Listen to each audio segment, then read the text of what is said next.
তৃণমূলের হাত থেকে ফসকে গেল চিঙ্গানি। যোগদান নাটকেই ভরাডুবি শাসকের। 2026 বিধানসভা যত ঘনিয়ে আসছে ততই শুরু হয়েছে দল বদলের হিড়িক। তবে বাঁকুড়ার ওন্দা ব্লকের চিঙ্গানি অঞ্চলে তৃণমূলের দল বদল খেলা শেষ পর্যন্ত মুখ থুবড়ে পড়ল। 10ই সেপ্টেম্বর দুপুরে বিষ্ণুপুর সাংগঠনিক জেলা তৃণমূল কংগ্রেসের কার্যালয়ে জেলা সভাপতি সুব্রত দত্তর হাত ধরে বিজেপি সদস্য তারাপদ পাল ও গণেশ মল্লকে নিয়ে তৃণমূল দাবি করেছিল চিঙ্গানি গ্রাম পঞ্চায়েত ফের তাদের দখলে। বিজেপির দখল করা বোর্ড তারা ফিরে পেয়েছে বলে প্রচার চালায় শাসক দল, কিন্তু বাস্তব ছবিটা একেবারেই উল্টো। ওই দিন রাতেই ফের বিজেপির পতাকা হাতে ঘরে ফেরেন 260 বি কামারকাটা বুথের বিজেপি সদস্য গণেশ মল্ল। আর মাত্র কয়েকদিন পর মঙ্গলবার রাতে বিজেপি বিধায়ক অমরনাথ শাখার হাত ধরে ফের দলে ফিরে আসেন 260 এ বুথের তারাপদ পাল। শুধু তাই নয়, তাকে বেলপাতা আর গঙ্গা জল দিয়ে শুদ্ধি করানো হয় বিজেপি অফিসের। 2023 পঞ্চায়েত নির্বাচনে চিঙ্গানি গ্রাম পঞ্চায়েতে 13টি আসনের মধ্যে 7টিতে জয় পেয়ে সংখ্যাগরিষ্ঠ হয়ে বোর্ড গঠন করেছিল বিজেপি। তৃণমূল পেয়েছিল 4টি, সিপিএম 1টি ও আইএসএফ 1টি আসন। পরে সিপিএমের এক সদস্য তৃণমূলে যোগ দেন, ফলে তৃণমূলের আসন বেড়ে দাঁড়ায় 5-এ। 10ই সেপ্টেম্বর দুজন বিজেপি সদস্য তৃণমূলে যোগ দিয়ে আবার বিজেপিতে ফিরে আসায় ফের 7 জন সদস্য নিয়ে সংখ্যাগরিষ্ঠতায় ফিরল বিজেপি। আবারও চিঙ্গানি গ্রাম পঞ্চায়েতে বিজেপির দখলেই রইল।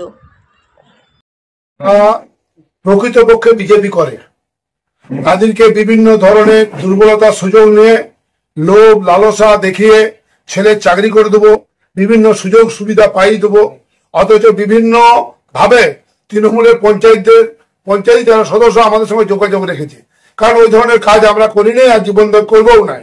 খবর পেলাম, বাইরে ছিলাম ছত্তিশগড়ে, যে এখানে একজন গুণধর এসেছিলেন জেলা সভাপতি, কি নাম, গোপে দত্ত। যে গোপে দত্ত ওই কাকরডাঙ্গার মোড়ে বিজেপি করত, অমর শাখার হাত ধরে খেয়ে দিয়ে মানুষ হয়েছে। সে আসছে, সে অভিষেককে ভালোভাবে সারপ্রাইজ দিতে। আমরা শুনলাম গতকাল ওন্দা ব্লকের চিঙ্গানি অঞ্চলের বিজেপি পঞ্চায়েত সদস্য তারাপদ পাল আবার বিজেপিতে যোগদান করেছেন তৃণমূল থেকে। তিনি কয়েকদিন আগে আমাদের জেলা কার্যালয়ে বিজেপি ছেড়ে তৃণমূল কংগ্রেসে যোগদান করেছিলেন মমতা বন্দ্যোপাধ্যায়ের উন্নয়ন যজ্ঞে সামিল হওয়ার জন্য। তিনি আমাদের বারবার বলতেন, আমরা এখানে কাজ করতে পারছি না, আমার সংসদ কোনো কাজ পাচ্ছে না, আমরা বিজেপির পঞ্চায়েতে আমরা অতিষ্ঠ হয়ে পড়েছি কাজ না করতে পারার জন্য, সেই জন্য আমরা আপনাদের সঙ্গে কাজ করতে চাই। তখন কিন্তু কোনো চাকরির লোক বা কোনো টাকা পয়সার লোক দেখানো হয়নি।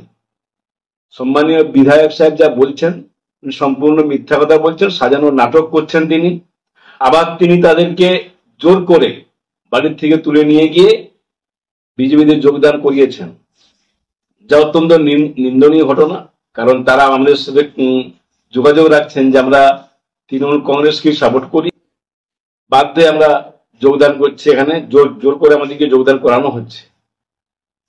তো আমি বলবো, অমরবাবু, আমি 26-এর নির্বাচনকে সামনে রেখে একটু চিন্তা ভাবনা করুন। গত 4.5 বছর ওনার মানুষকে কেমন ভাবে ঠকিয়েছেন। যে উন্নয়ন করার কথা আপনি প্রস্তাব দিয়েছিলেন, প্রতিশ্রুতি করেছিলেন, তার 10%ও করতে পারেননি। 26-এর নির্বাচনের জন্য আপনি তৈরি থাকুন, আর 2.5 বছর পর দেখবেন অনেক পঞ্চায়েত আমাদের যেগুলো আছে তারা প্রায় আবার তৃণমূল কংগ্রেসে যোগদান করবে। এটা আপনি দেখবেন 2.5 বছর পর, আপনি দেখবেন আমাদের বক্তব্য সত্য কিনা।